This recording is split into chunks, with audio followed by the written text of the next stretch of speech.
Hola a todos, muchísimas gracias por estar aquí. Quiero sobre todo agradecer la participación de Francisco Martorell, que está con nosotros para que hablemos de su libro, de su ensayo contra la distopía. Permitidme introducirle, aunque yo creo que ya todos lo conocemos, es conocido de manera transversal por muchísima gente porque aparece en muchísimos medios de comunicación, tiene una enorme trayectoria en prensa, en artículos, en congresos, en antologías, en proyectos de investigación, decenas de artículos, más de 30 creo. Bueno, es doctor en filosofía por la Universidad de Valencia. Todo su estudio se cristalizó con la tesis en 2015 de transformaciones de la utopía y la distopía en la posmodernidad, que fue galardonado en 2017 con el Premio Extraordinario del Doctorado. En 2019 publicaste, Francisco, Soñar de otro modo, cómo perdimos la utopía y de qué forma recuperarla, que fue tu primer ensayo hacia un público menos experto, ¿no? Un poco más vulgarizar esta investigación que estabas haciendo y que llamó la atención de muchos medios y permitió, llegar a un público mucho más amplio, ¿no? Con tu trabajo. Y ya este segundo ensayo contra la distopía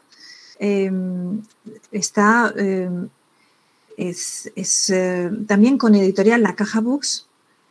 Estás mostrando pues, una clara vocación activista en los estudios utópicos,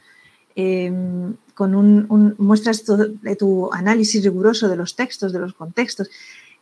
A mí me parece, estoy encantada, es realmente un placer contar contigo en el club. Muchísimas gracias por participar. A vosotros por leerme, gracias.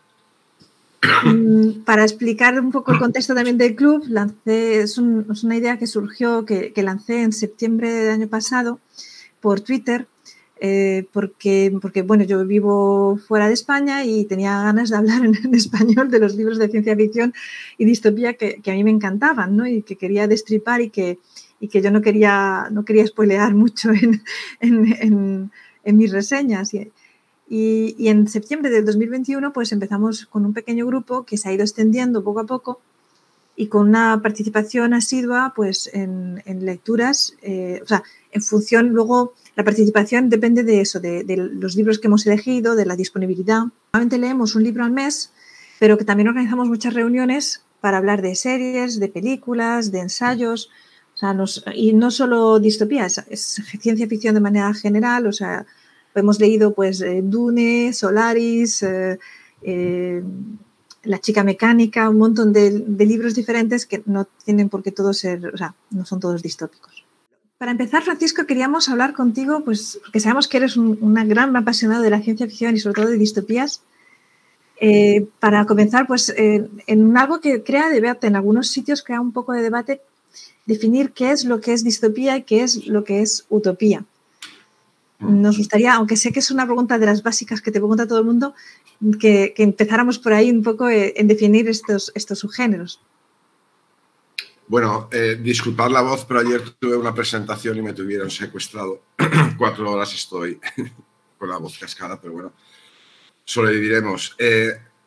Bien, bueno, la diferencia crucial entre la utopía y la distopía, a mi modo de ver, es bien conocida por todos. La utopía, el autor o la autora del texto utópico tiene la voluntad de describir una sociedad mejor que la nuestra, mejor que la sociedad del autor o la autora y de los lectores contemporáneos de esa obra.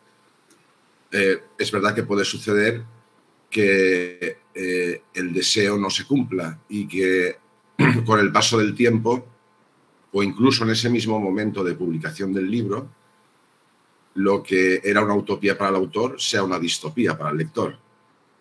Pero en ese sentido, y aunque suene un poco anticuado, solo nos queda, para poder distinguir entre utopía y distopía, el criterio de la autoría.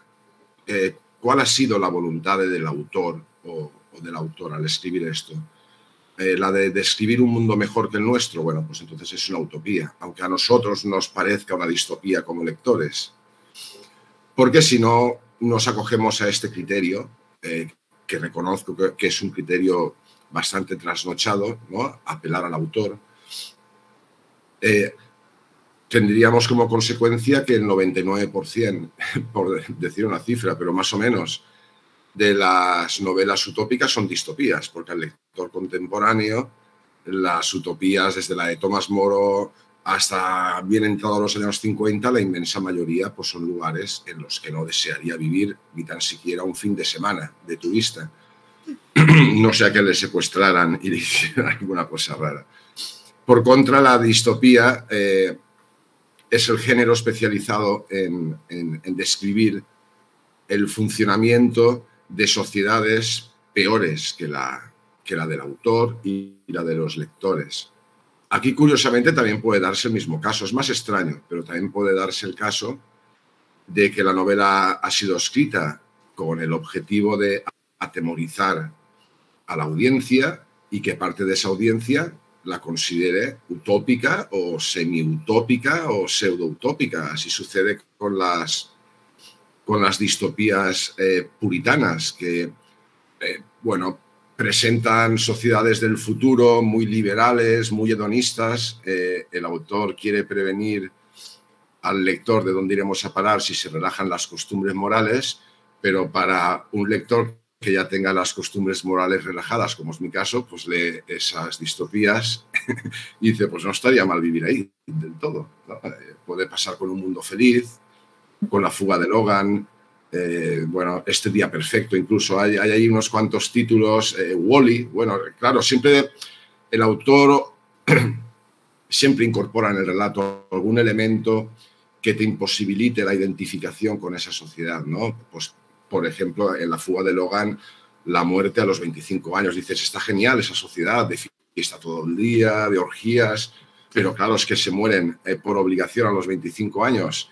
Y eso es lo único que te para realmente para poder identificarte con esa sociedad, ¿no? En lo que a mí respecta, y eso es un apunte estrictamente personal, pero en lo que a mí respecta, yo preferiría vivir en la sociedad de La fuga de Logan, si no fuera por ese importante detalle, que en la mayoría de utopías que se han escrito, que son mucho más cerradas, puritanas, dogmáticas, autoritarias. Pero, grosso modo, esa sería la diferencia nuclear, ¿no? El texto utópico tiene la vocación de representar una civilización mejor que la existente y el texto distópico una peor. Muy buena apreciación. Me gusta mucho, vamos, esa forma de presentarlo, Francisco. Luego yo en el club creo que hay algunas preguntas pues, sobre todas las explicaciones que das en el libro de distopías. Alfredo, ¿tú tenías alguna verdad sobre...? Sí. Bueno, primero quería agradecerte, Francisco, la asistencia. Gracias. Yo entré en el club en septiembre, cuando lo abrió Lola, en el club de lectura, y la verdad es que he ido aprendiendo y sigo aprendiendo, y tu libro ha sido pues como una aportación más para todo esto.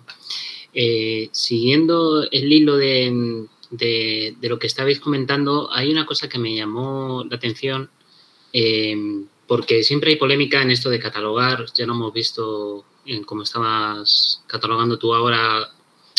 Utopía y distopía depende también de la visión del autor, principalmente, ¿no? Y a mí me surgió, leyendo el capítulo en el que hablas sobre distopías políticas y tecnológicas, comentas que la primera distopía fue lo que será el mundo en el año 3000. ¿Cuáles son los pilares en los que te basas para ello? Tengo curiosidad por aprender. Sí. Vamos. Sí, bueno, estrictamente hablando no es el primer texto distópico tal cual, me explico. Hubieron, pues con los viajes de Gulliver y toda la tradición de la literatura de viajes del siglo XVII y XVIII, hubieron precedentes protodistópicos, pero claro, en esta clasificación, si queremos ser rigurosos y trazar bien las líneas, los viajes de Gulliver, por ejemplo, que contiene pasajes cercanos a la distopía o que anuncian la llegada de la distopía, pertenece en sentido estricto a la literatura de viajes. Aquí un poco la tiponimia clásica en este apartado se remite a los estudios de los años 70. Darko Subin principalmente tiene un libro clásico sobre literatura de ciencia ficción que tuvo un gran impacto y todavía lo tiene en el marco de los estudiosos académicos del tema, ¿no? Y tiene un capítulo donde distingue la ciencia ficción, distingue la utopía y la distopía de géneros hermanos, que él llama, ¿no? Y uno de esos géneros hermanos es la literatura de viajes. Antes de lo que será el mundo en el año 3000, aparecieron ya decenas de relatos, sobre todo en el marco francés e inglés, prospectivos de carácter negativo, pero eran relatos muy breves que se centraban habitualmente en alguna figura política existente, realmente existente, pues por ejemplo el nieto de Napoleón Bonaparte, el mundo cuando viva el nieto de Napoleón Bonaparte, y eran textos muy breves que analizaban o pasaban revista a una cuestión muy concreta y no tenían la vocación de realizar un diagnóstico de la civilización en general, sino de su país, en lo que se refiere al marco estrictamente político de una temática concreta.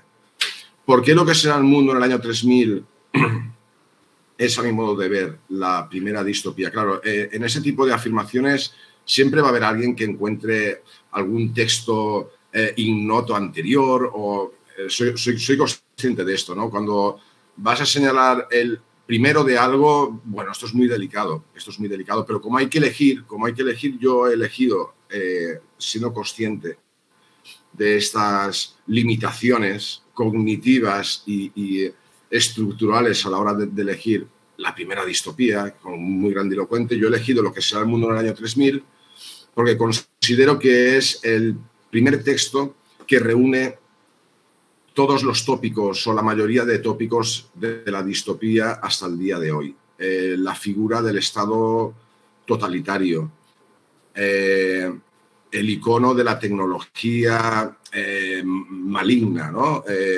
La creencia en que lo natural es mejor que lo artificial, la defensa de la diferencia individual, el alegato en favor de los sentimientos y en contra de la racionalidad radical. Ese tipo de temáticas que han caracterizado a la distopía a lo largo de las décadas y que hoy todavía siguen apareciendo en muchos casos, aunque se han revisado y tal, por primera vez se conjugan en una novela, que yo sepa, en esta, ¿no? En lo que será el mundo en el año 3000. Sería, digamos,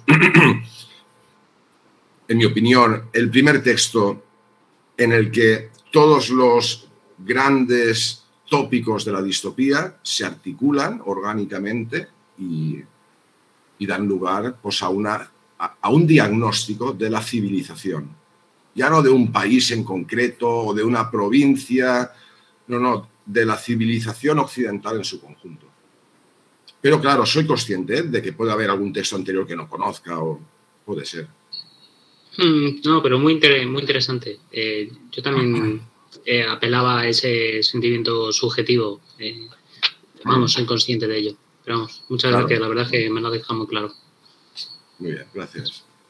Sí, muy interesante también, o sea, eso de los tópicos de la distopía y que menciones que ahora las más recientes a lo mejor están revisitando, ¿no? Esos tópicos y mejorando un poco, ¿no? Vamos a llegar luego, al final tenemos preguntas de esto, justamente. Vale. Pero volvemos también con un clásico que llamó la atención a Fernando. No sé, Fernando, si no te vemos, ¿tienes el micro? Sí, ¿me oís ahora? Sí. Vale. Sí, mira, yo quería primero felicitarte por el libro y decirte que te tengo mucha envidia. Ya me hubiera gustado en su momento haber podido hacer algo como lo que tú has hecho académicamente, porque es que siempre me ha parecido muy interesante todo el tema de utopía, distopía y cómo ha influido en la política y en la sociedad durante los dos últimos siglos. Mira, yo te quería preguntar un poco, tras leer tu libro, está claro, tú has definido un poco la obra en relación a la distopía, ya que antes habías trabajado con el tema de la utopía. A mí me llama mucho la atención un libro que siempre ha sido como un poco menospreciado en la obra de Julio Verne. Ya sabes que a Verne hay gente que considera que es el precursor de la ciencia ficción, otros dicen que no. Bueno, eso ya no es cuestión de entrar. Pero, por ejemplo, ¿tú qué opinión tienes sobre el libro de los 500 millones de la Begun? A mí me parece que es un libro curioso y, además, con ese doble enfrentamiento. ¿Crees que realmente sería un enfrentamiento entre utopía, que sería el francés, y la distopía, que sería el alemán? La verdad es que es un tema que en el grupo incluso hemos a veces discutido, de que, como tú decías, a veces lo que parece utopía no deja de ser una distopía para otro. Bueno, sí, efectivamente es una novela que no se suele comentar mucho. A mí personalmente nunca me ha atrapado, aunque es un texto muy interesante, lógicamente, para los temas que estudio, pero yo creo que las dos ciudades son distópicas. Claro, volvemos a lo de antes, ¿no? Aquí hay una ecuación muy complicada entre la voluntad del autor y la recepción del lector. No siempre hay una coincidencia. Lo mismo sucede con la utopía, exactamente lo mismo, como hemos visto antes. Y bueno, efectivamente, aquí hay como una especie de rivalidad, ¿no? Entre el modelo francés y el modelo alemán, pero en ambos casos hay como un higienismo de fondo, que era una ideología muy decimonónica. A mí me parece esta obra de Julio Verne algo así como la confrontación de dos distopías. Yo no puedo evitar verlo así. Me gusta mucho más París en el siglo XX, por ejemplo. Que creo que es una distopía magnífica. A mí me gusta mucho ese libro, lo cual no quiere decir que sintonice con el mensaje, pero me parece un libro mucho más depurado, aunque sabéis que no se iba a publicar y que estuvo en un cajón guardado y tal. Pero como distopía funciona mucho mejor París en el siglo XX. Pero los 500 millones de la Begun, lo que Julio Verne intenta hacer ahí, yo creo que es lo que tú dices, Fernando, es trazar como una especie de confrontación entre una utopía y una distopía, entre la edificación de una distopía desde cero, por así decir, y la edificación de una utopía, confrontando dos modelos culturales distintos, uno más industrialista, otro un poco más organicista. Bueno, es un libro que desde luego que da para mucho y que habría que revisar. Yo reconozco que lo leí hace bastante tiempo y me dio esa sensación, ¿no?, de que eran como dos distopías enfrentadas. No le encontré ningún atractivo a nivel personal, en lo que se refiere a encontrar algún elemento utópico. Me pareció más bien un documento histórico, ¿no?, de cómo un intelectual francés intentaba hacer frente a la germanofolia de la época y un intento por preservar los valores de su tradición contra otros valores que consideraba que estaban como colonizando, ¿no?, la propia cultura. Muchas gracias. De nada, tengo una voz fatal. Yo también en este sentido, algo que me sorprendió en tu ensayo, Francisco, es que hubo muchas de las críticas que haces a la distopía, pones ejemplos de libros que se consideran para gente a lo mejor que tiene más experiencia en leer distopías o más veteranos, como digo yo, que están catalogados más como distopías adolescentes, que han sido incluso criticados, o sea, por gente que fan de la ciencia ficción y de distopías, que han criticado esas distopías adolescentes por no ser de una calidad literaria enorme, o sea, no estar muy también en los tópicos de adolescentes, de situaciones un poco realistas, ¿no? De revoluciones un poco fantasiosas. Y yo me he preguntado si eran realmente el mejor ejemplo para criticar el subgénero distópico. O sea, no sé si a un momento dado te has planteado decir, no, las distopías adolescentes son realmente un efecto aparte entera, ¿no? O sea, todos, que se podría poner separado, hacer un libro solo de esas distopías. Sí, bueno, yo, en primer lugar, en el libro no trazo distinciones, no tengo en cuenta, no es un criterio que tenga en cuenta la calidad de las obras. Yo me centro en el discurso y en la estructura del género. Me es indiferente que una obra esté mejor considerada o no por los lectores. Obviamente yo como lector y como aficionado a la ciencia ficción y a la distopía de toda la vida, tengo mis preferencias y por supuesto que 1984 es una obra maestra y El corredor del laberinto no. Pero en el libro me abstengo de realizar este tipo de valoraciones referentes a la calidad artística o estética de la obra. Si prescindimos de este criterio, de esta observación, y nos centramos meramente en el discurso, en el mensaje de las novelas, comprobamos que estas distopías adolescentes no son muy diferentes de las distopías clásicas, que comparten una estructura de significados, de exhortaciones prácticamente idéntica. A mí me interesaba además ponerla sobre la mesa porque son las distopías que se están consumiendo ahora, ¿no?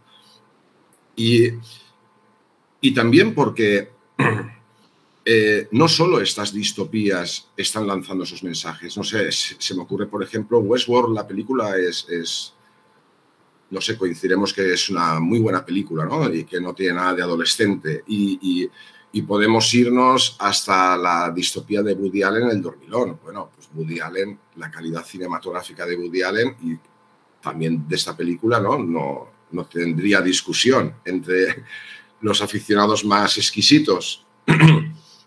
Y sin embargo, en estos títulos aparece prácticamente lo mismo, ¿no? Una revolución como bastante inasumible, una revolución que siempre termina de un modo u otro estigmatizada por el relato, porque en Snowpiercer, he dicho Westworld y quería decir Snowpiercer. En Snowpiercer, en la película, que está muy bien considerada por todo el mundo y también por mí, es excelente, en Snowpiercer al final uno se entera que la revolución ha sido instigada por los poderosos del tren, que cada X tiempo provocan una revolución popular para que descienda el número de habitantes del tren en el que todos viajan, ¿no? Es decir, que lo que parece una revolución, un alzamiento de los pobres contra los ricos, espontáneo, por así decir, que nace de la rabia y la frustración y la injusticia, es un tejemaneje de los poderosos. A ver, ya estamos superando el umbral adecuado de personas aquí arriba, vamos a montar una revolución de los pobres y que mueran, ¿no? Un montón entre ellos. Bueno, es también un mensaje como muy contrarrevolucionario, ¿no? También aparece en Matrix algo parecido, es Matrix quien provoca las revoluciones. Y eso es lo que aparece en las distopías adolescentes también, no nos equivoquemos, es un poco este mismo mensaje que a primera vista parece muy edificante porque aparenta realizar un llamamiento a los más jóvenes para que sean inconformistas, para que no se resignen ante la injusticia, para que se organicen. Y a medida que avanza el relato, la revolución acaba o bien convirtiéndose en una estrategia de los poderosos o bien convirtiéndose en un proceso plagado de desengaños y de frustraciones en ese sentido da lo mismo, ¿no? Que sean distopías adolescentes que distopías clásicas.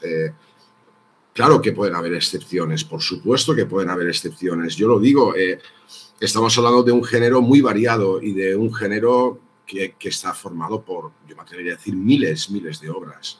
Siempre van a haber excepciones, pero grosso modo, lo que es la estructura narrativa en la temática de la revolución es muy parecida, es muy parecida. Y las excepciones, pues Cory Doctorow, por ejemplo, las novelas de Cory Doctorow, Hijos de los hombres, El cuento de la criada, en fin, hay títulos, ¿no?, que un poco como que revisan esto, intentan dar otro planteamiento un poco más revolucionario realmente, más inconformista, pero son pocos. Pero vuelvo al principio. Contra la distopía hablo de novelas infames, absolutamente infames. Estas novelas distópicas de la guerra civil española, estas distopías franquistas y fascistas, su calidad literaria es, bueno, no sé, cualquier distopía adolescente es una obra de James Joyce al lado de estos textos, ¿no? Pero, insisto una vez más, he aplicado lo que en filosofía de la ciencia se llama el principio de simetría, que es considerar bajo el mismo marco de referencia textos sin tener en cuenta su calidad, sin tener en cuenta, intentar ser un poco un espectador neutral en ese sentido y abstenerse de realizar valoraciones de ese tipo, ¿no?, sobre si tienen más calidad o menos, y juzgarlas a todas por igual. Eso es cierto, que algo que destaca en tu ensayo es esa impresionante bibliografía que haces, tanto de libros como de películas o de series. Tienes un conocimiento muy amplio y eso es una de las preguntas también que queríamos hacerte, ¿no? ¿Cuánto tiempo te ha llevado documentarte para este ensayo? ¿Quiénes te han guiado para escribirlo? ¿Y cuál es tu gran motivación? O sea, ¿cuál es, vamos a decir, el objetivo principal o lo que tú crees que dices, esto lo tengo que hacer para abrir los ojos o para explicar esto que estoy viendo o para aportar esto a la sociedad? ¿Cuál ha sido eso? O sea, tu preparación, tu documentación, los que te han motivado, los que te han guiado a la escritura y tu gran motivación para esa escritura. Bueno, el tiempo toda la vida realmente, porque, bueno, es una exageración, pero en lo que respecta a las novelas y a las películas, pues desde los 12 o 13 años he visto y he leído distopías porque han sido y es mi género preferido de siempre. Tanto es así que yo empiezo a estudiar filosofía y cuando yo estaba en clase y, por ejemplo, estaban explicando a Nietzsche o estaban explicando a Foucault, yo estaba escuchando y mientras escuchaba en clase qué pensaban estos autores, qué tesis defendían, yo estaba trazando comparaciones con las novelas distópicas que había leído, ¿no? Y ha sido y es una fuente de placer. La distopía me ha acompañado toda mi vida. Quienes me conocen así lo saben, que soy un friki del género y me he pasado de adolescente noches enteras hablando con un amigo que tenía también un poco friki sobre distopías y género posapocalíptico. Entonces, en lo que respecta a la literatura no hay ningún misterio. He sido un lector del género de siempre y, claro, uno ya tiene cierta edad y acumula muchas lecturas y no hay más misterio ahí. La otra parte, la parte más teórica en lo que respecta de ensayos sobre ciencia ficción, teoría de la ciencia ficción, en realidad no me ha guiado nadie, porque cuando yo empiezo a hacer la tesis, después una tesis que duró mucho tiempo, más de lo necesario y de lo conveniente, en la tesis yo no encontraba quién podía dirigirme y que entendiera de la cuestión. No encontraba a nadie, la verdad. No habían profesores en filosofía que supieran más que yo de esa cuestión, esa es la verdad. Entonces ha sido un trabajo muy individual, muy solitario, con sus aciertos y sus errores, pero nadie me ha guiado. Yo he ido descubriendo las lecturas, pues investigando, una lectura te lleva a otra, mirando la bibliografía de un libro que te ha gustado mucho en inglés ves lo que ha leído esa persona y te apuntas, consigues esos libros y así, ¿no? Y es un trabajo que sigue abierto, continúo en ello, ¿no? Pero, bueno, luego, a raíz de los libros, sí que he conocido a más gente que trabaja, ¿no? Estoy en un grupo de investigación que se llama Distopía, donde hay historiadores, sociólogos, economistas, psicólogos que trabajan el tema de la utopía y la distopía desde un punto de vista académico, que es en el que yo me he movido siempre, el ámbito académico. Nunca salí de ahí hasta publicar Soñar de otro modo. Y ahí he conocido más gente, pero el mundillo académico es también muy endogámico y cada uno trabaja su parcelita, no hay mucha comunicación y es un trabajo también muy individual. Pero bueno, ahí sí que hay más gente a la que le puedes preguntar algo, te preguntan a ti, pero no demasiado, no demasiado. Cada uno quiere ir a la suya y... Bueno, ¿cuál es mi vocación, no? Bueno, preguntabas. Bueno, mi formación en filosofía es inseparable del intento de cuestionar las creencias dominantes en la sociedad. Sabemos que filosofía es un término tan difícil de definir o más que utopía o que distopía, ¿no? Pero una de las labores que la identifican históricamente es, bueno, la aspiración a cuestionar las creencias dominantes en la sociedad en un momento determinado. Poner sobre la mesa los prejuicios y los errores en los que se basan esas creencias y mostrar en definitiva sus aspectos negativos.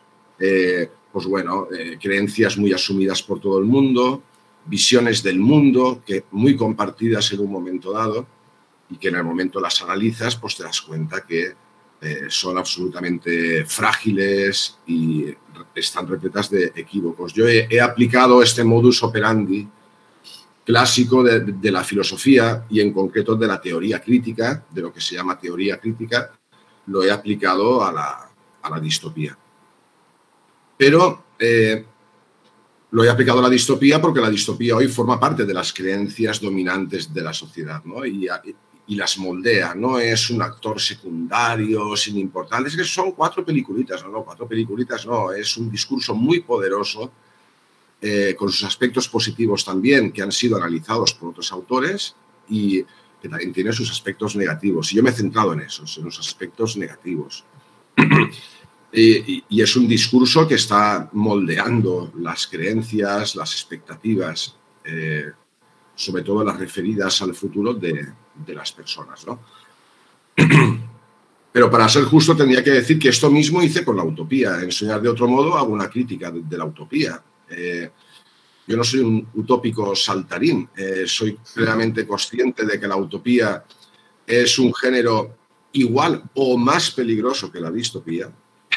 Yo creo que más todavía. Y históricamente el pensamiento utópico ha inspirado movimientos muy poco reconfortantes y ya decíamos antes que, vistas retrospectivamente, las utopías eran distopías tal cual, ¿no?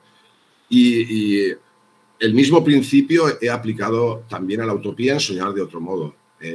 Mi defensa de la utopía depende de una crítica previa de la utopía clásica o estándar, ¿no? Mi defensa de la utopía no se realiza sobre el vacío, sino que su base, insisto, es la crítica a la utopía tradicional. Y esa sería mi vocación. Bueno, es el tema que siempre me ha apasionado, la ciencia ficción, la utopía, la distopía. Y te lo preguntaba, Francisco, también era porque me pareció entender que a ti una de las cosas que te aportaría muchísimo, o sea, que te gustaría que este libro hiciera es que los escritores se orientaran hacia distopías o hacia historias que tuvieran un fondo más, ¿no? de progreso o de evolución o de no solo contrarrevolucionario, como estabas diciendo antes, ¿no? Que fueran... Claro.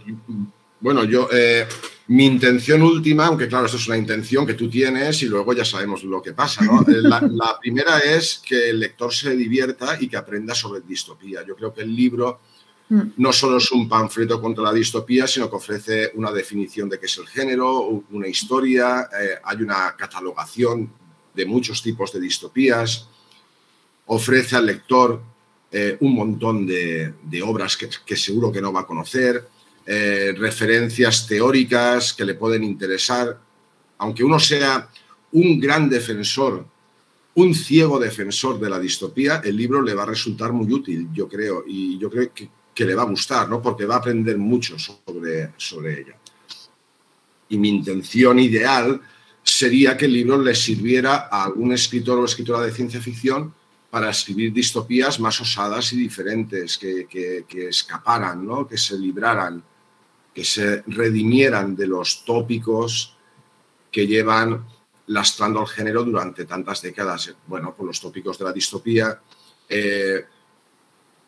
vamos a suponer que empezó con lo que será el mundo en el año 3000, pues bien, ¿no? Estamos hablando de que es un género de hace 170 años. Bueno, quizás ha llegado el momento de revisar profundamente, al igual que la utopía necesita una revisión profunda de sus arquetipos, también la distopía necesita esa revisión profunda, más que nada para renovarse y para adaptarse a los tiempos que vivimos. No puede ser igual una distopía del siglo XXI que una distopía del siglo XX, por razones obvias. Tampoco una utopía puede ser la misma. Ay, pues ahora que hablas de siglos, eso me introduce también la siguiente pregunta que Fernando quería hacerte, porque él quería volver un poco, incluso un poco antes del siglo XX, quería hablar del siglo XIX. No sé, Fernando, si puedes comentar. Sí, la verdad es que estaba dándole vueltas a mi pregunta porque, vamos, era una cosa quizá que estás precisamente, yo creo que en parte respondiendo ahora. Yo en el ensayo he visto que tengo la sensación de que tienes una crítica. A mí me parece que más que un libro de crítica literaria, te metes más en una cuestión de crítica política, de qué es lo que hay detrás de según qué distopías. Por lo menos creo que es lo que yo he entendido.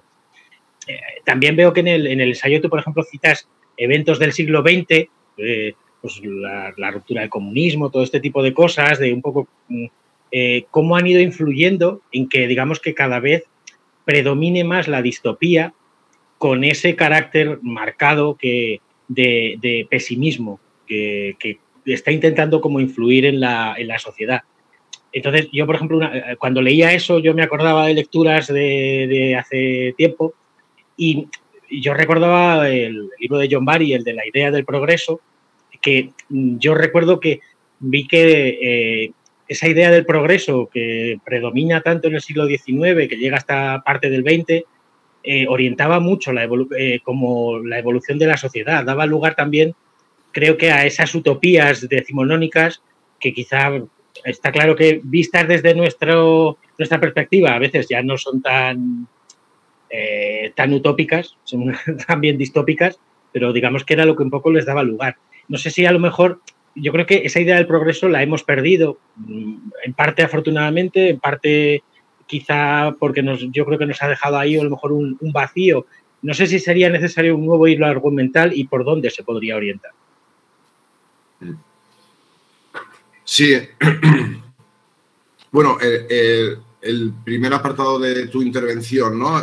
Esta dialéctica entre la crítica política y la crítica literaria. Bueno, la crítica política que yo realizo en el libro se justifica porque tratamos con un género político. A mí me resulta personalmente imposible hablar de la utopía y de la distopía sin entrar en observaciones directamente políticas. Son dos géneros políticos y yo creo que es precisamente, ¿no?, esa politización explícita que la utopía y la distopía poseen lo que las hace tan atractivas para el análisis y para el propio consumo, ¿no?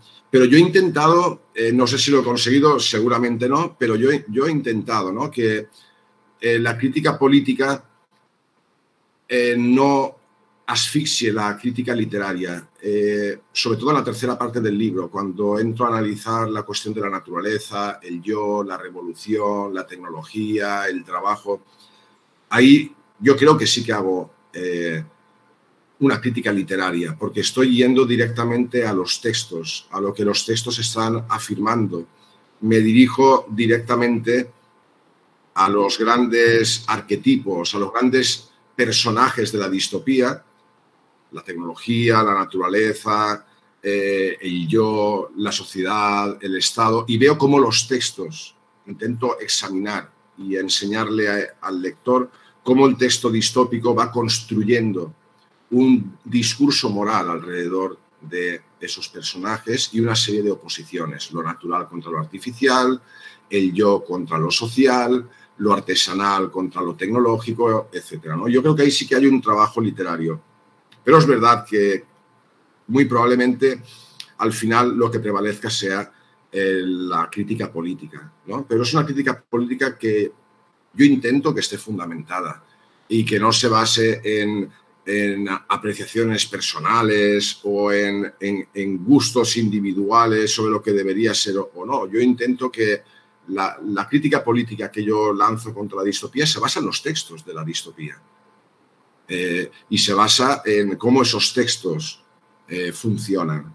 De ahí que hayan tantas citas a lo largo del libro. Hay centenares de citas porque hay muchos extractos de novelas, podrían haber habido muchos más, pero ya sabéis que aquí los editores ponen tijera. El libro podría haber sido el doble o el triple de grande de lo que es. En un principio iba a serlo, porque estaba repleto de citas. Si hablaba del Estado, habían 8 páginas de citas sobre el Estado, de novelas distópicas de todas las épocas para ver. Pero eso es muy difícil, que un editor sensato te lo vaya a admitir, ¿no? Y al final ha quedado esta versión abreviada, también estoy contento, pero intento eso, ¿no? Que la crítica política y la crítica literaria vayan a la par y se vayan contaminando mutuamente. La caída de la URSS, claro que influyó muchísimo, pero yo diría que la URSS influyó incluso antes, cuando se instauró.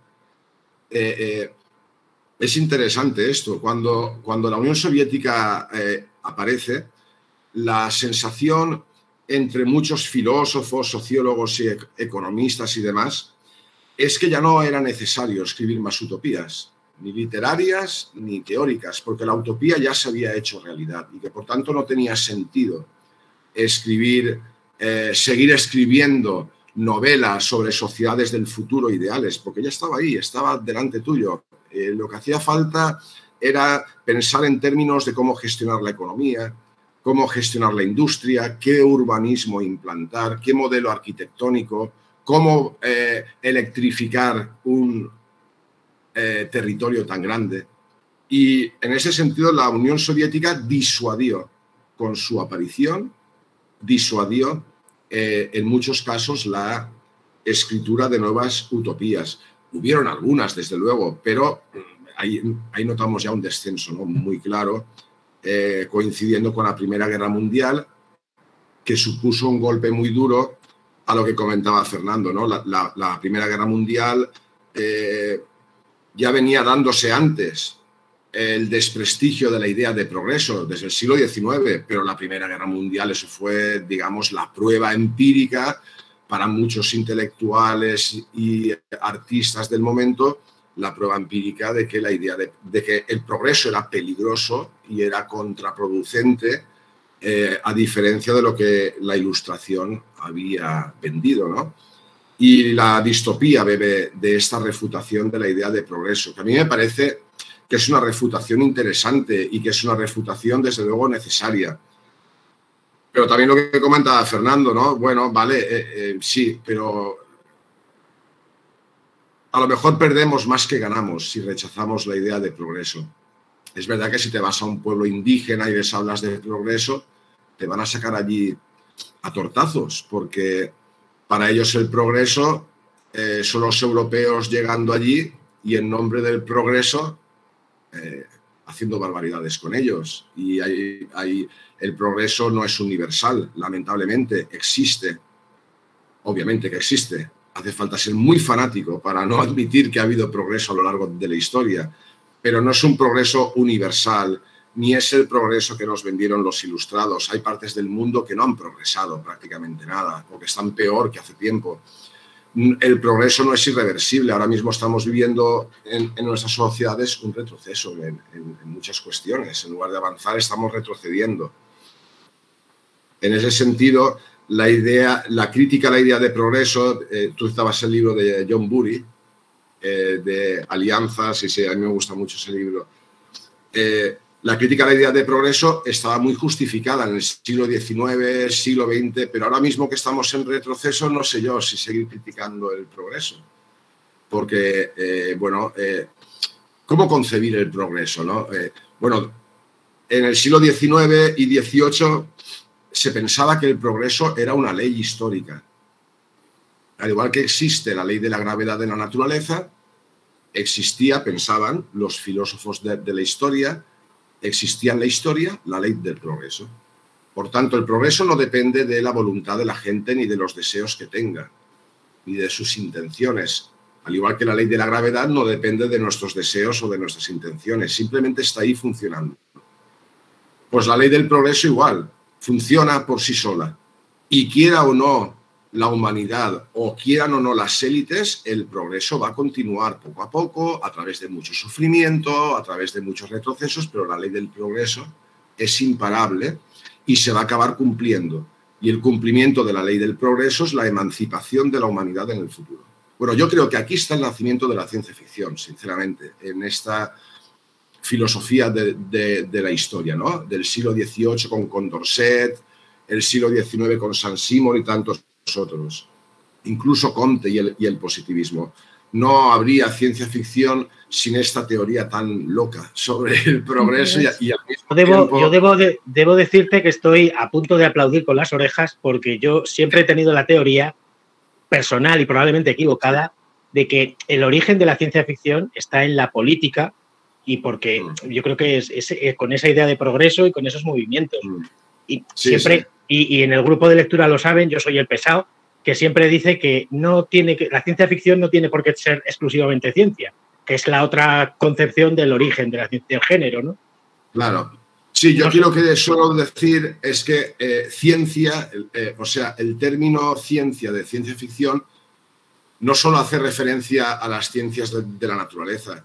Ciencia también puede hacer referencia a las ciencias sociales. Nosotros en el Club de Ciencia Ficción nunca hemos puesto un límite a solo libros con ciencia. Al contrario, justamente hemos puesto ciencia ficción y distopía porque nos gusta tanto la ciencia ficción hard como la ciencia ficción soft y incluimos las humanidades, las ciencias sociales y todas las otras ciencias dentro del paquete. O sea, que es cierto que ahí somos de la misma opinión, Francisco. Estamos ahí todos muy abiertos en el club a ese concepto. Pero... Yo lo que sí que... disculpa. Yo lo que sí que agradezco la respuesta que has dado a lo que yo te preguntaba.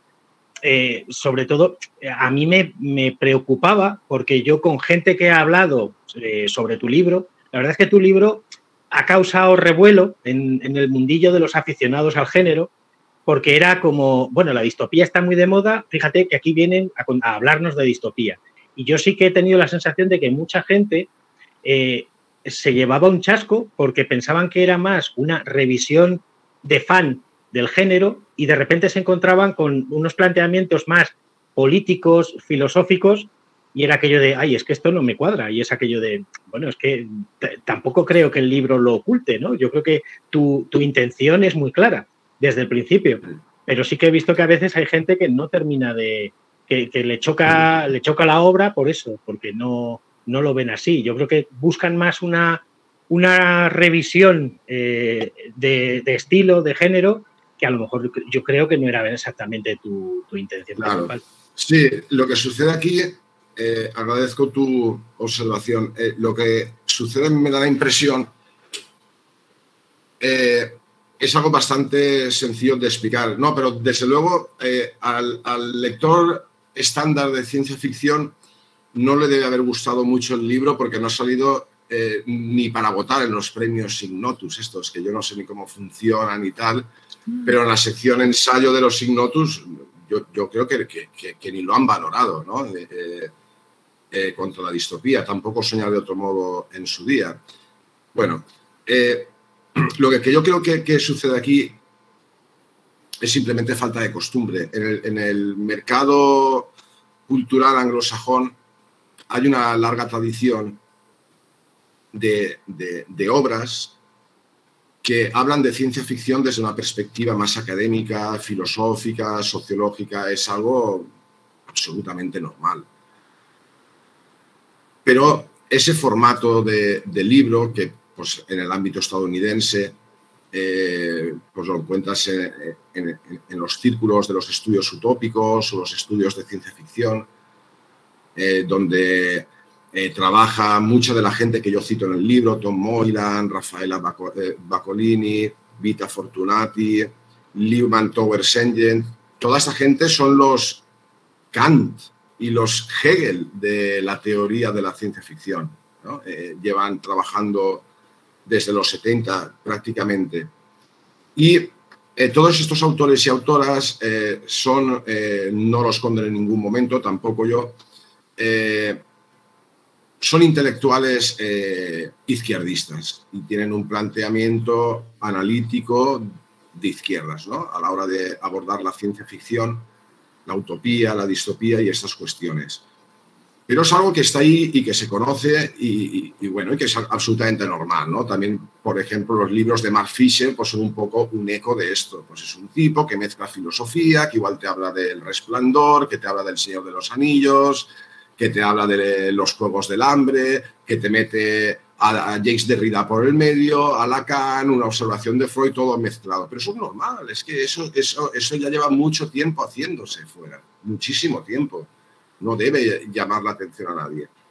Pero no es así en el entorno español.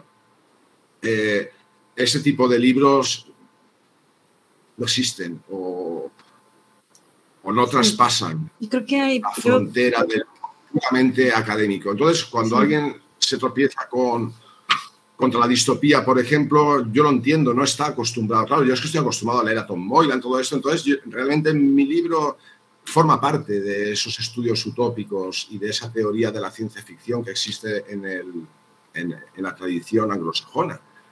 Y yo intento ser algo más accesible que ellos. Me esfuerzo mucho, pierdo muchos años de vida intentando llegar de una manera menos conceptual al lector. Ellos son más filosóficos.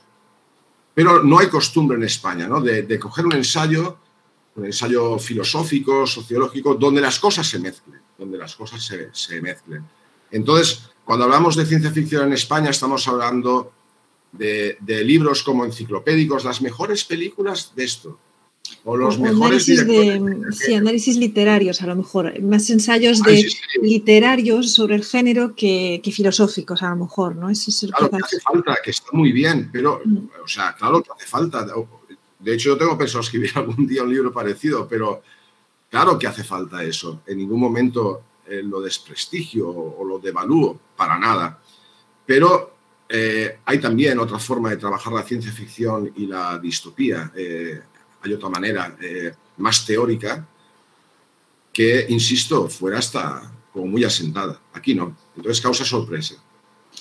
A mí lo que me sorprendió, Francisco, ya introduzco, casi estamos en las últimas preguntas porque no quiero tampoco que nos pasemos mucho de tiempo. A mí lo que me sorprendió es que presentas muchos de esos tópicos de la distopía, perdón, en forma de dualidad, es decir, parece que están confrontados el naturalismo y el antinaturalismo, la pro-tecnología y la antitecnología, el pro-realidad y pro-realidad virtual, pro-distopías y pro-utopías. Me parece como que cada vez lo presentas como confrontados y como teniendo que tomar un partido entre esas dos cosas, cuando en algunos aspectos yo creo que la gente podemos ver el punto intermedio, ¿no? Como vemos grises entre las cosas. No sé ¿cómo lo ves realmente? O sea, ¿tú crees que estamos tan polarizados o...? Lo veo exactamente como tú. Claro que están los grises. Por eso mismo, esa forma de plantear las cosas de la distopía tan extrema es inconsistente. Los dualismos de la distopía y de la utopía, porque esos mismos dualismos o parejas que tú has nombrado están en la utopía también, las mismas. Lo natural contra lo artificial, lo individual contra lo social, lo artesanal contra lo tecnológico, lo real contra lo virtual, exactamente las mismas dualidades que están en la distopía y que la estructuran como discurso, las mismas están en la utopía. Esto es consecuencia de lo siguiente.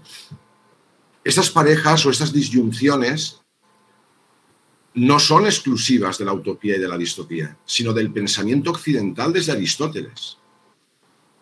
Son disyunciones que el pensamiento ha ido gestando a lo largo de los siglos y que se encuentran en la atmósfera cultural de Occidente. Por tanto, son disyunciones cuyo nacimiento es anterior y es previo a la utopía y a la distopía y que se pueden encontrar en una novela de terror, se pueden encontrar en una película de acción, son el pensamiento de nuestra cultura, ¿no? Desde tiempos inmemoriales, desde la antigüedad de los griegos. Claro, esas disyunciones entran en crisis en los años 80 por diferentes razones.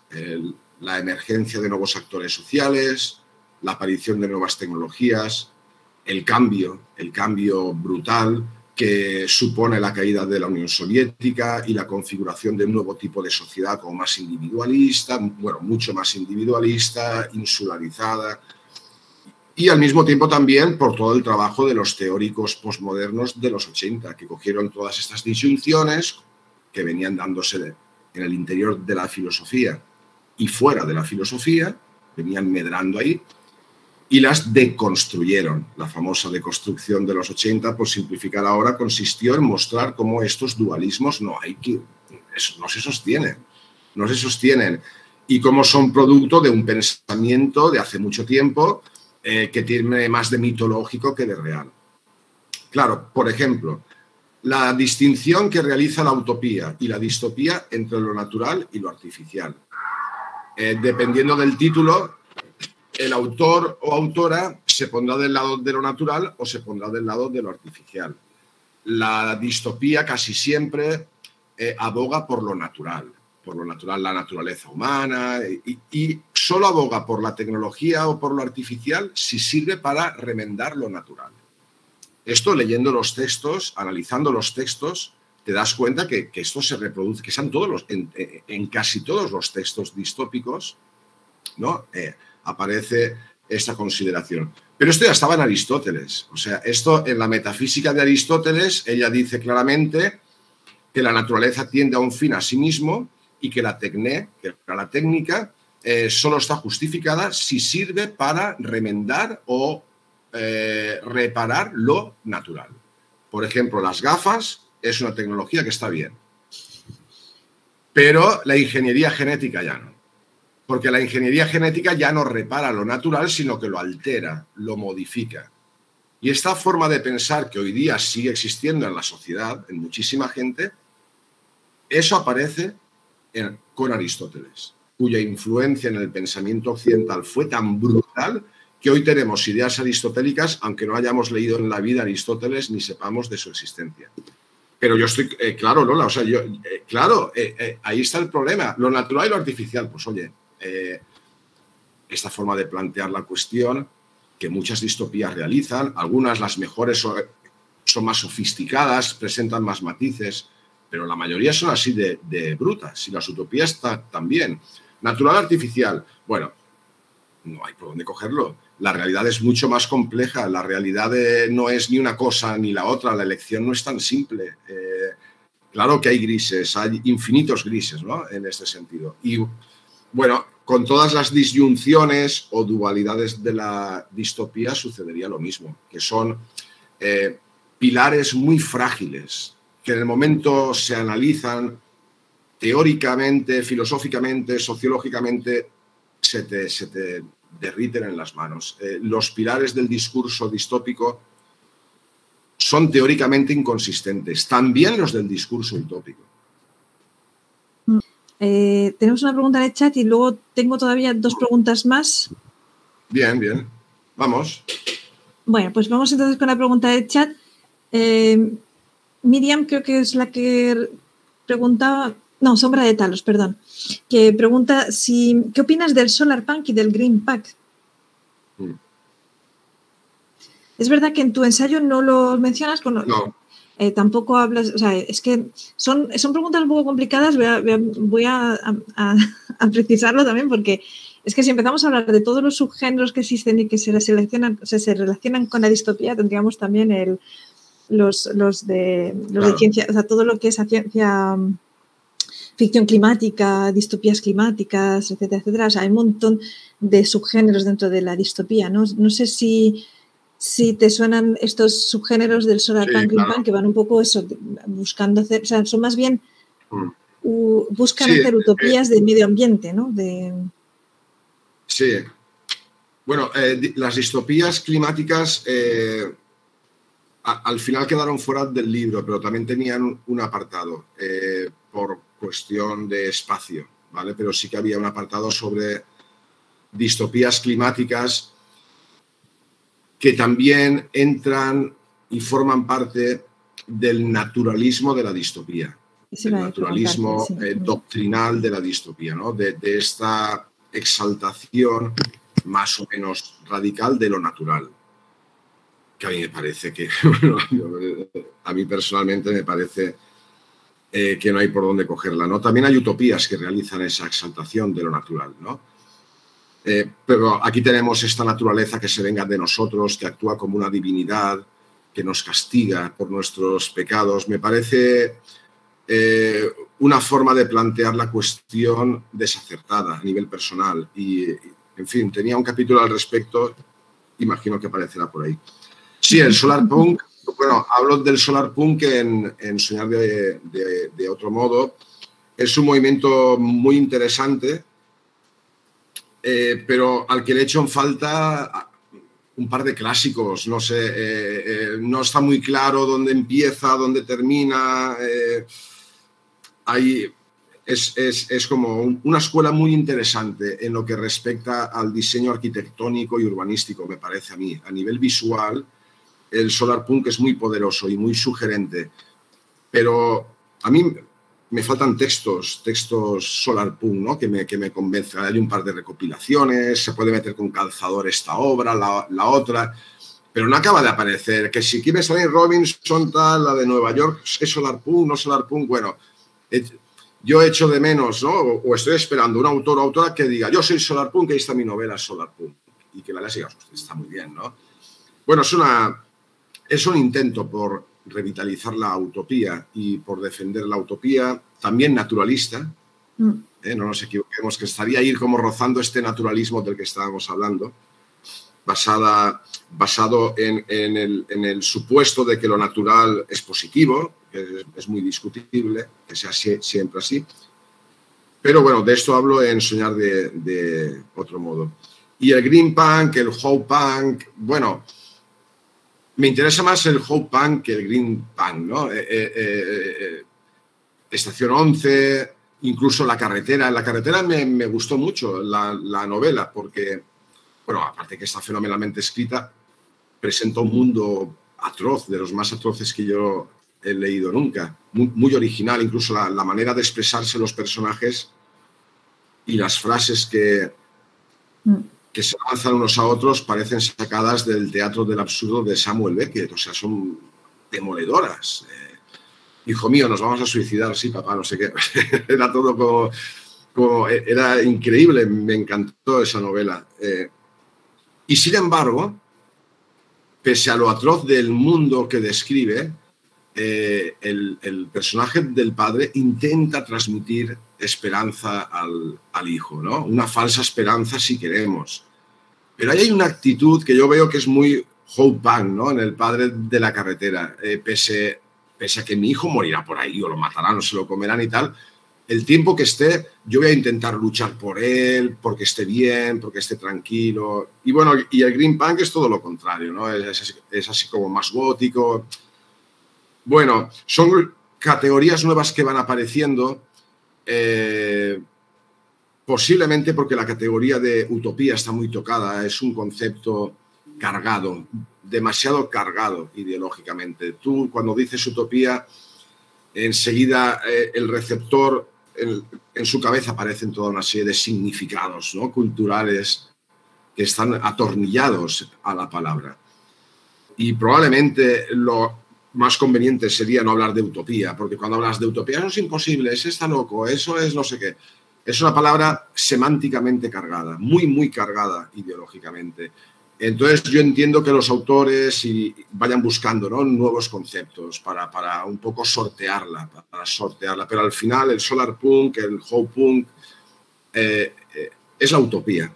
Son utopías del siglo XXI. Evidentemente ya no estamos hablando de utopías como las que escribía H.G. Wells, o sea, estas sociedades perfectas supuestamente, donde todos iban a una, donde todo estaba regulado, todo estaba planificado, donde se había alcanzado la solución absoluta a todos los problemas. La utopía ya no es eso, afortunadamente. Yo diría que desde Los desposeídos de Úrsula K. Le Guin, La mujer al borde del tiempo, Ecotopía, El hombre hembra, esas utopías de la primera mitad de los 70 abrieron la puerta y entró el aire para refrescar, para que entrara el aire fresco al género.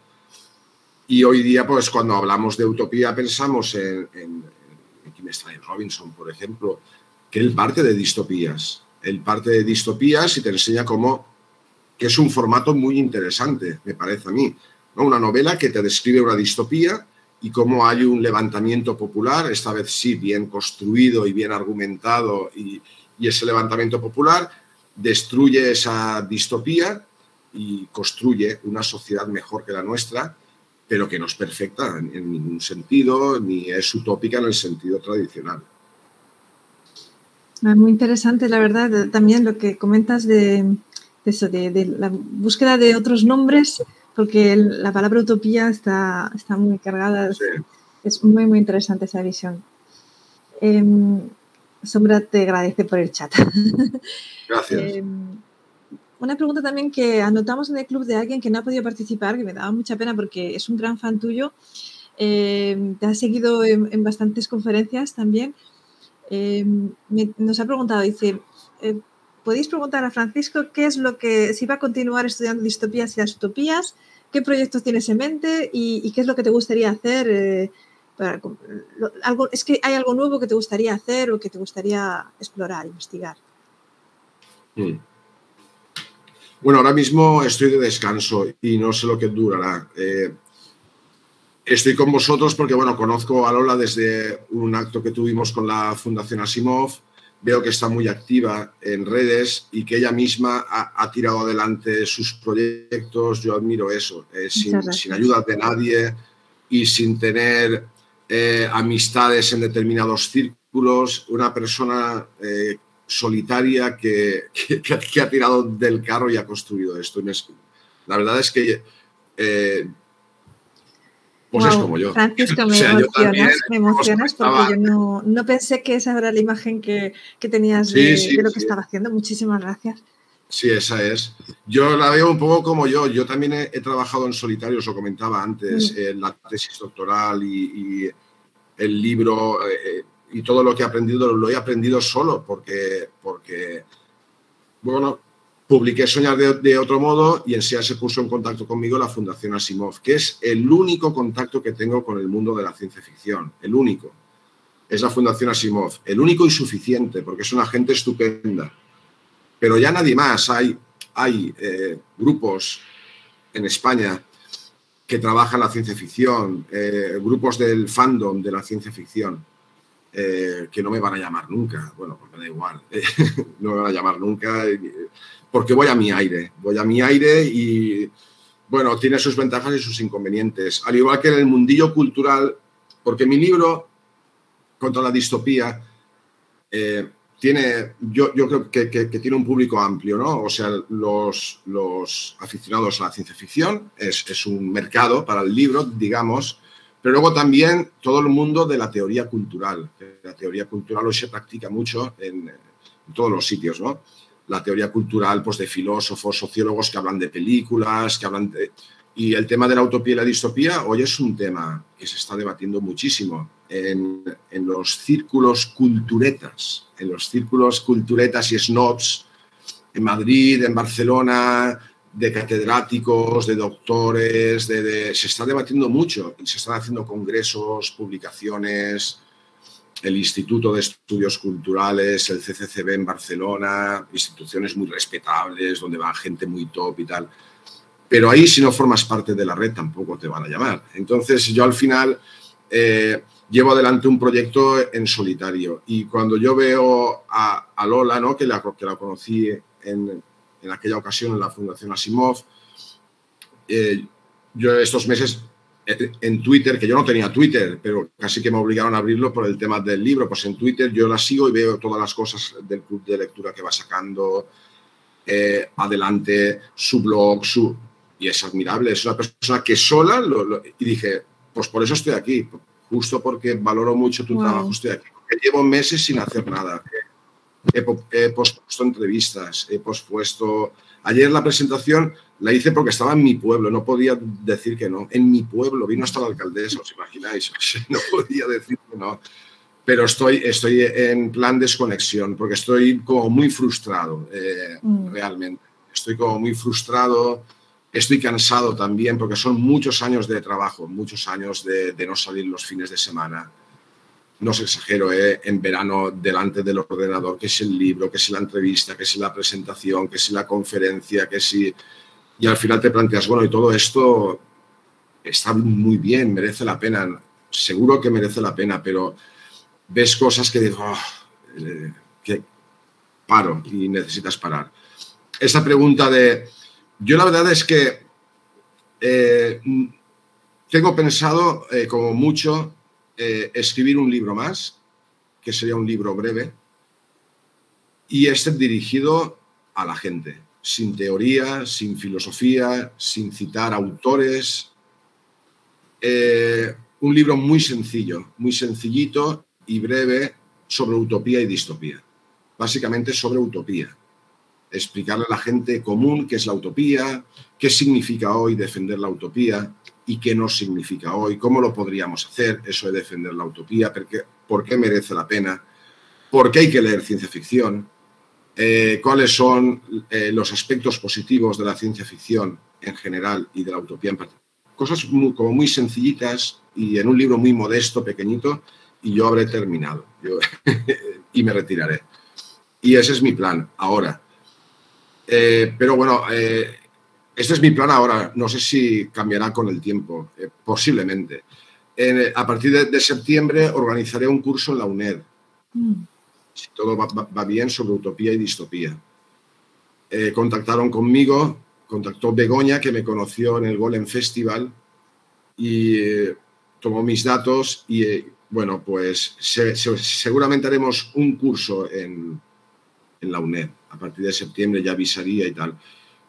Y quizás un ciclo de charlas, también en la UNED o en la Caja Books. Esto habrá que verlo. Con Isaac Rosa, Pablo Stefanoni, Ana Iris Simón, escritores que de alguna forma puedan tener alguna relación con la utopía y la distopía. Y el formato sería el de entrevista, yo de entrevistador, que ya está bien, y ellos que hablen. Y yo ir preguntándoles. Y nada, estoy buscando gente, por ejemplo, para utopía y feminismo. Me gustaría encontrar a alguien. Tú, Lola, si quieres participar o lo que sea, desde luego estás en el club. Pues yo estoy interesadísima por todo lo que estás diciendo. No sé si para participar y poder aportar algo, pero por lo menos como oyente sí que se cuenta conmigo. O sea que tenme pues informada, para por septiembre, favor. octubre sería esto en principio, noviembre. Pero más este tipo de cosas, hacer cursos, charlas, más que escribir. Estoy muy, muy cansado. Y en todo caso, soñar de otro modo se ha agotado ya prácticamente desde hace tiempo. Y tienen planteado hacer una segunda edición y quizás me ponga con el texto no muy a fondo, pero sí a poner las citas que no estaban en el libro, porque el editor anterior consideró que no debía tener citas y, bueno, lo acepté. pero ahora me gustaría introducir la referencia a todas las citas que hago y eliminar toda la teoría que pueda, sin pasarme tampoco, pero eliminar algunos pasajes muy densos, hacerlo un poco más accesible. El primer libro, que tendría una portada nueva, un nuevo lanzamiento, un nuevo prólogo. Y, grosso modo, esto es lo que voy a hacer. Pero pienso trabajar otro tema que no sea el de la distopía y la utopía.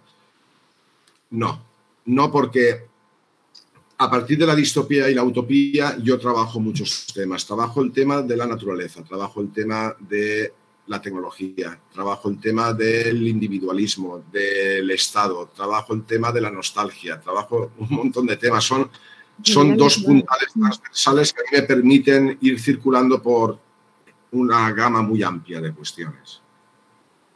Bueno, pues nos has puesto, como decía Fernando en el chat, nos estás poniendo los dientes largos. Yo creo que en el club de lectura vas a tener bastantes que van a querer seguir muchas de las cosas que has citado. O sea, que tennos informados porque estaremos interesados. Sí, ahora voy a estar desconectado hasta final son las de vacaciones. verano. Ahora ya te puedes dar las vacaciones. Sí, totalmente. Eso está claro. Y tenemos una última pregunta. Ya más que nada, porque vemos que eres un gran fan de distopías y de utopías. ¿Qué nos recomendarías para leer en el club? O sea, ¿qué libros tú dices, estos no los podéis perder porque para mí son los mejores? Desde un punto de vista por tus gustos personales, como también desde un punto de vista académico, como has dicho, con tu análisis de lo que es la buena tendencia que deberíamos tomar en términos de escritura. Bueno, eso es delicado. A mí es que me gustan obras un poco raras, la verdad. A mí me gustó de las cosas que he leído así,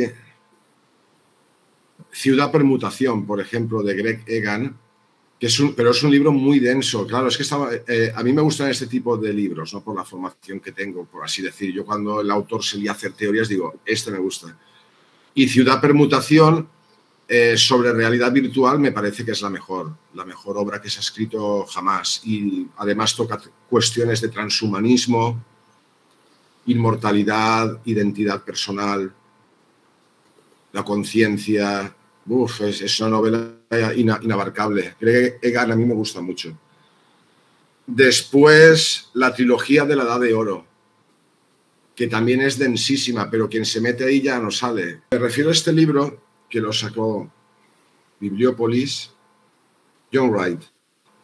Es una trilogía sobre, en realidad, para que veáis que no soy ningún dogmático, es una novela ultraliberal. No tiene nada que ver con mis posicionamientos ideológicos, nada, está en el otro extremo, pero en filosofía estamos acostumbrados a amar a autores y libros que están en las antípodas, entonces eso no supone ningún problema.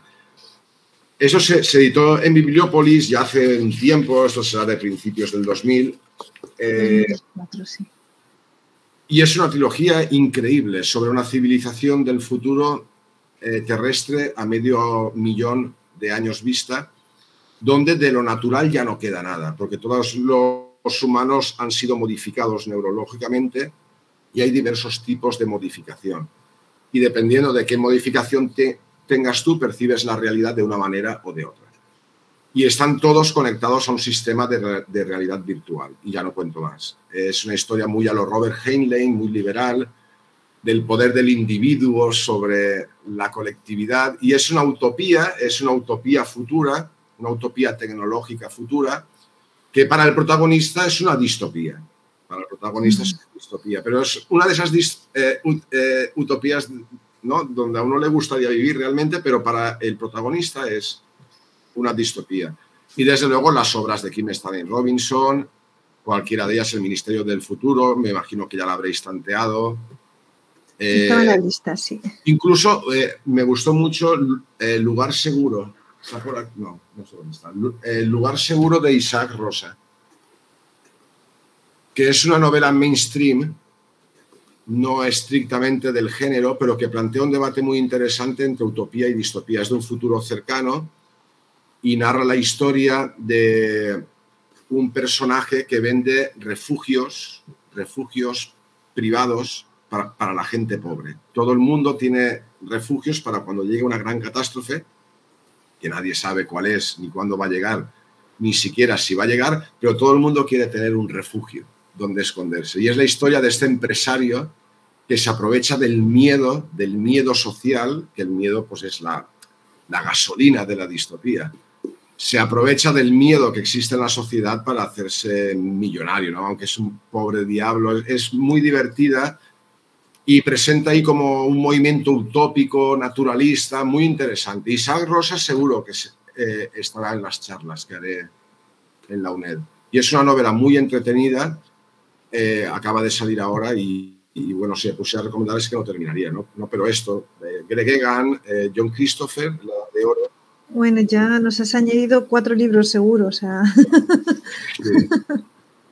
Y los 4 nos los recomiendas por ambos aspectos, porque te han gustado a ti personalmente, sí, y porque están dentro de lo que dices, sí, en los criterios académicos, representan sí, una buena orientación hacia con utopías o con... Sí, pero Greg, los 2 primeros son bastante densos, he de advertir, La permutación y La Edad de Oro, pero son libros que si te metes dentro, son libros de ciencia ficción dura. Ciencia ficción dura. Sí, Greg Egan es conocido. Sí, Greg Egan es conocido como ciencia ficción hard, sí. Yo creo que ya hemos tratado todas las preguntas, llegamos casi a la 1:30, o sea, 1 hora y media de charla contigo, Francisco, menudo lujazo. Me ha encantado, yo voy a dejar también a los demás participantes a opinar, pero creo que ha sido una charla súper enriquecedora. Nos has aportado un montón de visiones bueno, como tu libro, un montón de referencias a libros, explicaciones, o sea, muy, muy, muy interesante todo lo que nos has contado. Me has llegado, además, es que personalmente no pensé que me estuvieras siguiendo en Twitter de esa forma como y que me hubieras hecho que tu participación fuera por eso, porque sí, por lo que está haciendo en el club. Muchísimas gracias, de verdad, por tu apoyo, por esta participación. Muchísimas gracias. No hay de qué. Que sepas que me he quedado con muchas más ganas de hablar de esas dualidades que hemos hablado, del antinaturalismo y todas esas cosas. Yo, si haces charlas, cuenta, o sea, estoy segura que voy a estar ahí porque me interesa mucho debatir sobre esos temas. O sea, que yo no, en todo lo de en todo tu ensayo hay cosas que me han chocado algunas veces, pero yo creo que debatiéndolo seguro que nos entenderíamos, como dices tú, porque al final estaríamos en los grises. Yo no tengo la última palabra en nada, ni quiero tener la última palabra en nada. Yo simplemente he intentado, también de una forma muy solitaria, porque no hay ningún libro anterior al mío que critique la utopía, la distopía, perdón, y que todo el libro sea una crítica a la distopía.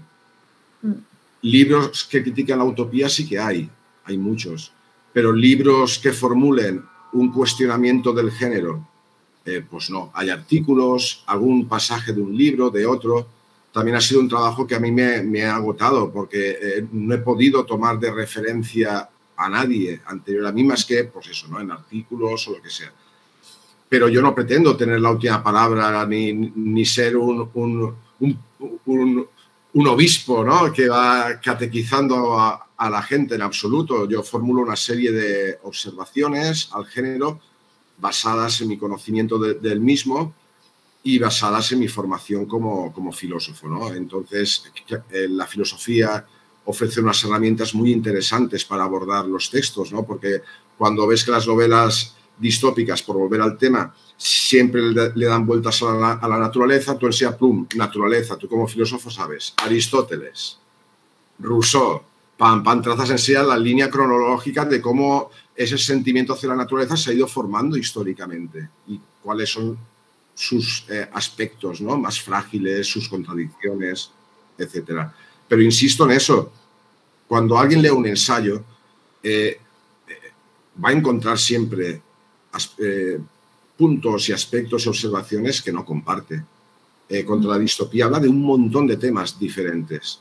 Es imposible estar de acuerdo con todo lo que se dice ahí y sería incluso, a mí me daría miedo que alguien estuviera de acuerdo con todo porque diría, espero que no venga a asesinarme esta noche esta persona que está de acuerdo con todo. Me parecería siniestro.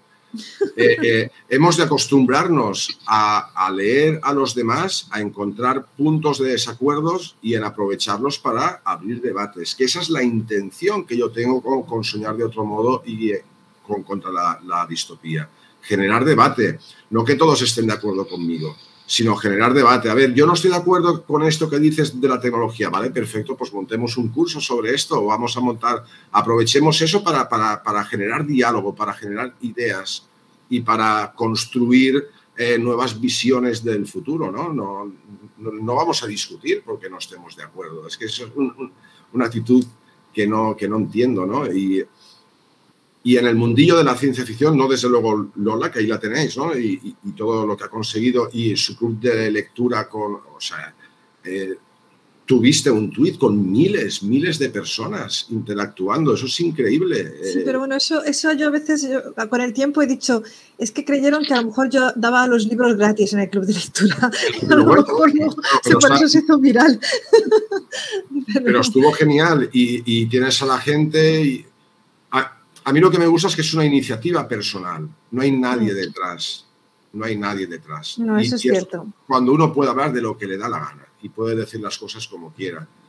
Y ya está. Y se hace por amor al arte y por cariño al género. Y eso es simplemente eso. Yo no quiero que nadie esté de acuerdo conmigo completamente. Si está de acuerdo en general, mejor. Pero si no pasa nada. Dialoguemos, discutamos y ya está. No, generar debate. Esa es la intención del club también, es que nos enriquezcamos los unos y los otros con opiniones a veces que no estamos de acuerdo en todo. Hay gente que tiene una opinión sobre un libro, otros de otras, y nos enriquecemos todos de esa diversidad también y que tenemos una percepción diferente, porque hay gente que se conecta desde América Latina, es decir, que tenemos una visión también diferente porque culturalmente hemos crecido en ambientes diferentes o hemos tenido referencias también culturales diferentes. O sea que eso es cierto, que en eso estamos totalmente de acuerdo, Francisco. El debate es muy importante, sobre todo en estos temas de distopía y utopía y todos los temas sociales alrededor es muy importante debatir. O sea que dejo a mis compañeros de comentarte también lo que piensan. Fernando, Alfredo, Tris. Bueno, yo lo primero, darte las gracias, porque ha sido hora y media genial, me lo he pasado genial. Y bueno, te doy la razón en lo de Lola, totalmente de acuerdo. La verdad es que para nosotros es una líder y además de manera natural. Y pues eso, la verdad es que tenemos la suerte de poder hablar sobre ciencia ficción de otra manera, que a veces no se plantea de esa manera. Sí, Fernando, disculpa, disculpa que te interrumpa. Yo es que veo a Lola que se emociona, ¿no? O sea, sí. Es que lo que no hay en este mundillo es reconocimiento, es que nadie te reconoce nada, ¿sabes lo que te quiero decir? A mí me agradecen siempre todas las reuniones, pero no me han dicho lo del líder que me acaba de decir Fernando, eso me lo hayan dicho, y sobre todo él que trabaja un montón en el club, ¿eh? O sea, no... Yo soy un currito, ya lo sabes, y además encantado. No, hay que reconocerle a la gente. Reuniones, que estáis trabajando también todos, que no soy yo, que es un trabajo en grupo. Claro, yo creo que hay que reconocer con naturalidad a las personas cuando hacen algo que está bien. No, pero este mundillo no solo el de la ciencia ficción, que también, si nos paráramos a analizar, escribiríamos un libro. Que aquellos montan un congreso, no invitan a los otros. Que son los otros los que montan el congreso, no invitan a aquellos. Y dices, pero esto no puede ser. Por eso, fuera de aquellos y de estos es como mejor se trabaja. Y se hace de una manera, como comentábamos, desinteresada y, no sé, hay que decirlo. Fernando, disculpa que te he interrumpido. No, sí, vamos, no te preocupes, no me has interrumpido. Simplemente eso, ya te digo, agradecerte tanto el libro, que yo personalmente lo he disfrutado mucho y me ha permitido tener mis discusiones con otros aficionados al género, como sobre todo el que ya hayas podido dedicarnos todo este tiempo para, pues eso, que poder concretar cosas, ver más es lo que decías tú antes, claro, el problema de un libro, por muy bien hecho que esté, es que al final, pues claro, el editor llega y te recorta, o no tienes tiempo para seguir todo lo que te interesaría, o como bien dices tú, porque además creo que ese tiene pinta de ser tu mayor defecto, es que sabes mucho y has visto muchas fuentes. Y el problema es que además se te nota que quieres compartirlas, lo cual, pues a los que no somos aficionados, por ejemplo, a la ciencia ficción, nos parece genial. O sea, yo hay un montones de referencias y en el club hay gente que también. Muchas de las referencias que nos pones es aquello de, pues vamos a buscar porque esto pinta bien, es interesante. Entonces, pues bueno, es un acercamiento al género que se agradece. Gracias. Yo te quería dar las gracias igual, Francisco, por la asistencia, sobre todo después de darnos el contexto, la paliza que llevas. Es, como decía Fernando, un honor que una persona con tanto conocimiento y desde una manera tan humilde nos comparta sus puntos de vista ante preguntas que algunas veces pueden ser intrusivas o no. No. Han estado perfectas todas. Ya le dije a Lola, dadme caña ahí. Bueno, la intención era que fuera una charla cómoda. Yo tengo aquí un millón de notas, de conocimientos. Te agradezco esto y estaré atento a las charlas de la UNED porque allí de cabeza seguramente estaré. Así que muchas gracias por tu asistencia. Gracias. Nada, pues lo que hemos dicho, Francisco, de todo. Daniel también nos comenta en el chat, ha sido un enorme placer leerte y escucharte, muchísimas gracias. Excelente charla, o sea que de verdad, muchísimas gracias. Nos despedimos aquí. Perfecto, seguimos en contacto todos, ¿vale? Yo os digo hasta pronto entonces. Sombra de Talos desde México, además. Perfecto. Gracias a todos y seguimos en contacto. Muy bien. Gracias por tender puentes. Chao. Adiós y gracias a todos. Chao, chao.